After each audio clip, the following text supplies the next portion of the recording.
Akemi winjo gima wacho? Wacha sana moko kuom gigo ma osebedo ka timore Kisumu. Ranyisi yang nasom ni kanyo ntiere Kala TV journalist kala jafwambo mar Kala TV Edio Kech no hinya ahinya chieng' Jumapil okinyi gi jok manomonje sa 11:30 okinyi. Mano kanyo kama bende noyude hinyruok, nogoyo koko, kata kamano noyudo kose hinyore ahinya. Bende ntiere incident mar japuonj, nyiso ni gini ok oyiero ni to gin ng'a gi ng'a. Japuonj Mr. John Ouma nohiny Manyata juma mokalo, nyaka sani pod ntiere Jomo Kenyatta, pod ntiere Ramogi Odinga Referral Hospital. Bende ntiere nyamburko manoketh Polyview, bende ntiere kar Otonglo machiegni gi Tafum, ntie miyo manoyud konegi mowit e bwo olalo. Bende ntiere kaka nisewacho ntiere ringreji mantiere osiptal kata mantiere e kuondego mikane ringre kata mochari. Ma en gima king'iyo to koyiero ni ng'awa. Ntie nyaka jarito watchman manonegi Star Hospital machiegni gi Ofafa Memorial, magi jok mojo bende rito ganda magi binego. Ntiere nyaka jal moro manonegi okinyi makawuono Manyata Konyango. Ntie nyithindo madhi skul manonegi Obinju Manyata. Magi gin gik miyudo ka omulo kona ka kona. Audi en ng'ama bed ni seyo. Awinjo kiwacho ni polise moko chal ka gima bende donje wachni. To tend county wache ang'o? Bende useyudo thuolo mar wuoyo kodgi kaka jogo makelo ratiro ma oganda? Audi. Chien kanyo e public holiday moro manyo moro ni oluwo. City manager nowacho wach ni maler ahinya. Wach mar arita kweni, kendo nowacho e pap manende jok matiyo e sirikal naneno ka ok oyie kode, to jopiny noyie kode. City manager wuon osebende kago kok ahinya e wach arita kwe. Isabala wango osebedo ka bende wacho wach kweni, wach arita kwe nokethre. Nochako mna gi malo kane polis noneg Nyaera kucha. Polis manoneg Nyaera, city manager nogo e kok ahinya. Kanyo matimore, city manager wasewinjo dhoge. Kata mana sama weni okwach, wudo okwach mabetiyo polis, nogoe manie ICU nyaka kawuono. Osedak e ICU sani ma dwene mar ariyo, ICU dweche ariyo nogo gi jonjoregi. Omiyo en wach makoro kwadwar no wache bedroom, sama koro wache wach arita bedroom ni oserumo.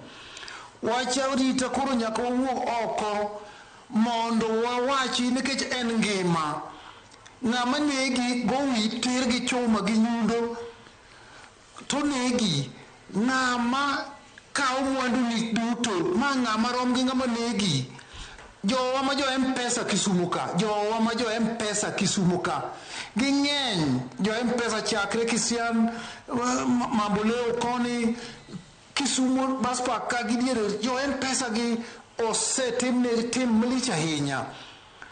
E baspa kanyo jumbe adek mokadho, mama moro sa 11 okinyi, 11 madhi ariyo, mama ni yepo, to jomoko biro ni inyalo golo na 20,000 to yienie. To jogo chako wacho ng'ani mulo simu to chako wacho ni banyalo yudo 40, to mama no yienie gola.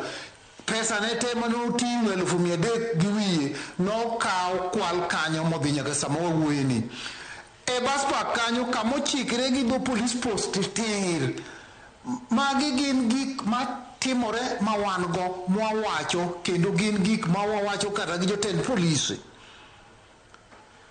Omiyo seyo maduong' kalure gi chike mawatiyogo sani en nyaka wakete mna ni polis kaachiel gi jokombegi ma en county commissioner, regional commissioner gi ruodhi moko nikech wan gi ruodhi ma bende waseneno kulande TV ka tiyo motegno ahinya. Ruoth Apondi ande aneno e TV ka komako dhok yaomo dhok gen kokelo ka. Ruodhi mamoko bende nitie mamurond ka gi mamoko ma bende osebedo mbele ahinya e temo wach arita kwe. To waseneno bende ruodhi monegi katiyo tich achiel kokikedo mag jo maundu ma bende jo maundu gi onego. Mano bende wan go ka uneno motimre Uyoma, uneno motimre kuonde mamoko. So mae kama wantie. japiny nigi ting', yes, japiny nigi ting'. Sani kuoni ok obiro kata gotieno kende. Sani kirango kuondewa, obed chichni wagi, obed bus park wagi, obed kuonde ma ji ywe mag parks gi, iyudo ka kuotimre nyaka odiechieng'. To jopiny timo ang'o? Igo nduru to kata japiny makonyi onge. Ma en achiel kuom nyawo mwaneno. Otieno ng'ato go uwi to piny mondo wuog oko ok ji wuogi nikech luoro osemako ji. Mago nyawo. Komak ji otere kot, matin ma polisi osemako odhi tere kot. Bende kot go fine siling 100,000 bond 10,000 2,000 kiny gin oko 10,000 kiny gin oko. Mago bende nyawo. Mago gin gik makoro nyisowa ni jotendwa manie parliament maloso chike mondo bende orawodogo rang chike. Tado na wachni ni kanyochi neno teko ma polis oketo e sama ne demonstration betie kata ndalo manyo Genz gi tiyo gi katiba, okawo katiba koro somo to implement. Genz nyo somo to implement. Onge gima nyo Genz otimo ma pogore gi gima nie katiba. Ne gikwanyo bath katiba ma jotelo tamore golo oko kendo tamore tiyogo, nyithindo gi nyo kawo kendo tiyogo. To ni neno teko manyo polis gi sirikal wuog oko ka kedo kodgi, ma moko kwany mana kotho, moko lal nyaka kawuono, moko yud mochari, moko tere jela. Teko ni ka polisi nyalo kete, ka polisi nyalo teke e crime, ketho mar arita mokethre ni, ka polisi nyalo tiyo gi teko mane waneno ka gitiyo go ndalo demonstration de te mosebetie. Demonstration manyo kende manyenzi ni gima moko mosebetie ndalo IBC gang'o. Teko ni odhi kanye? Nikech the crime pattern en achiel.